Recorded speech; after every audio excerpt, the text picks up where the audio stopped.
Throw pills don't lie. First of all, I apologize if this is distracting, but talking to yourself in a camera requires much more self-esteem than I possess, and I need to listen to music while I do this. I wanted to talk about the Women's March, and I know you've heard plenty about this in the past couple of weeks, but it is an important historical event that changed my life and the lives of all Americans, and so I'm sorry, Joey, Peggy, and random strangers on YouTube, you're gonna hear about it one more time. And I wanted to think more critically about who made up the march in terms of hard numbers, because I think oftentimes we can have pre-made consumptions about populations of people. For instance, I just learned that only 15% of Americans live in rural areas. Meanwhile, the recent election makes it feel otherwise, since the rural white population is being credited with putting Trump in office. So number 1, who was invited? What's amazing is that attendance to the march wasn't organized by a single group. Everyone showed up on their own. We stand together in solidarity with our partners and children for the protection of our rights, our safety, our health, and our families, recognizing that our vibrant and diverse communities are the strength of our country. It stands in solidarity with those recently threatened by the current administration, including Muslims, immigrants, people of other religions, Native Americans, brown and black people, survivors of sexual assault, people with disabilities, and people of the LGBTQIA community.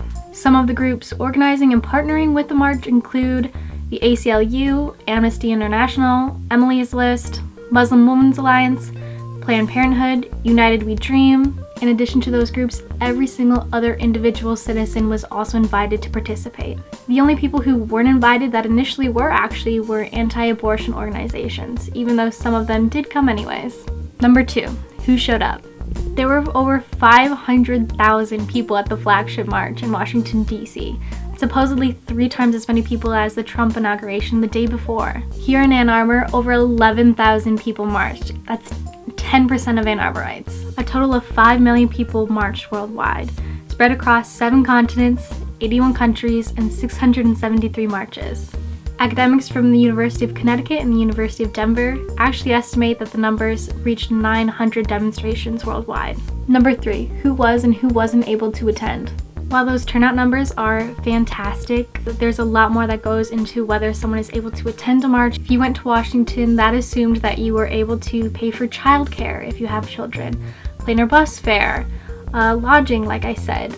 The New York Times estimated that reasonable rates for the weekend were $300 a night. There's food, you need warm clothing. DC was like 50 degrees at the highest that day. And if you don't have a coat, you're not going. So going to the march definitely requires a serious amount of economic privilege, race privilege. So there was actually a bit of controversy in this issue initially, because at the beginning the march was called the Million Women's March, which is an allusion to black movements of the 90s. And when a march is being primarily organized by middle-class white women, that's a bit of a sensitive subject.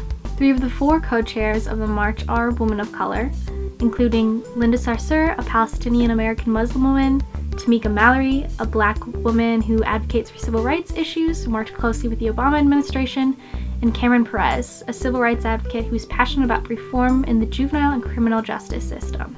But all of that could mean very little to you if you're from a community where the majority of people don't feel welcome in this march because of their race. So while it's great to see change at the organizational level, it doesn't always translate to change in the lived experiences of American citizens. Geographic location. Was there a march near you? Do you live in a progressive area that advocates for women's rights? According to the New York Times, half of DC's population is black, and 92 voted Democratic in the election. So obviously they have a high population of people who want to attend the Women's March, and that could contribute to why the turnout was so high in DC. Nationality. Did you feel welcome if you were an immigrant, or a foreigner with a visa or a green card, or an undocumented citizen? I know a lot of people were there that day marching for those populations in particular, but I would also completely understand if an undocumented person didn't want to attend the march that day and make it publicly known that they weren't documented, given the new administration that was just put into place the day before. Age. Now, I was happily surprised by my experiences at the march here in Ann Arbor. It was definitely a family event.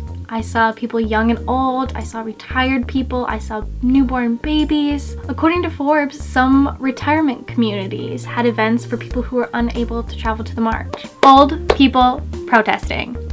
How cute, how amazing. Ableism. Now, I know that the Ann Arbor rally that took place right after the march had a special section near the front of the stage for people with mobility concerns, as well as a sign language interpreter. The March on Washington also did have a special disabilities caucus. They have a Facebook page with links to resources for people with disabilities who wanted to attend, although there wasn't any information on the actual Women's March page, which I thought was kind of weird. It just sent you to the Facebook page. Sexuality and gender. Men. Did you feel welcome? I hope you did, because you very much were. I know I saw a lot of boys, dads with their daughters. I saw so many young men there. Members of the LGBTQ community. They were listed as very much welcome in the Women's March manifesto. I saw plenty of photos where trans and lesbian, gay, bisexual women were present.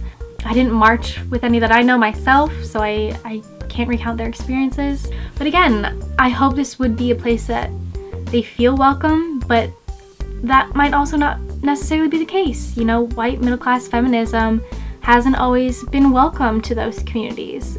Fourth, let's use Detroit as an example. So the biggest turnouts were obviously in large cities like New York, Washington, D.C. of course, Boston, Chicago, Los Angeles. And I thought it was a little weird that Detroit wasn't exactly topping the list. Some sources say that 10,000 people marched in Detroit, while some estimate as low as 4,000 people. Detroit's population is just over 677,000 people. Less than 1/6 of a single percent of people marched that day in Detroit. In a major metropolitan area, and in a city that consistently votes liberal, progressive, and Democrat. So there has to be other factors involved. So also according to a US Census, Detroit's population is 53% female, 11% white, 83% black, and all other races are under 1%. So while over half the population is female and you think they would probably attend the march, 83% are black, and like we said, not all races might have felt welcome. Now this census data is from 2000, so I apologize for it being a little bit old, but supposedly 34% of households have kids under the age of 18 in Detroit, and 32% of households are being run by a single mother. If you are a single mom with kids under the age of 18, you do not have time to be walking out in the streets. You're working, you're taking care of your kids. Demonstrating is not a priority over surviving. Versus Ann Arbor, where 11,000 people attended. We have a smaller population in Detroit, but it's primarily liberal educated middle-class white women that live here. So those were just some things I was thinking about in the past couple weeks since the march happened. I'm so glad that it happened. I'm so glad to have been a part of it. It was by no means perfect, but I think it's working towards a transformative future for everyone. I'll put in the description below all the links I used as resources. I attended the march here in Ann Arbor and I took tons of photos, and I'll link the albums to those as well if you're interested in looking at them. I think that's all. So thank you so much. Bye. The idea of this felt so much more fun than doing it.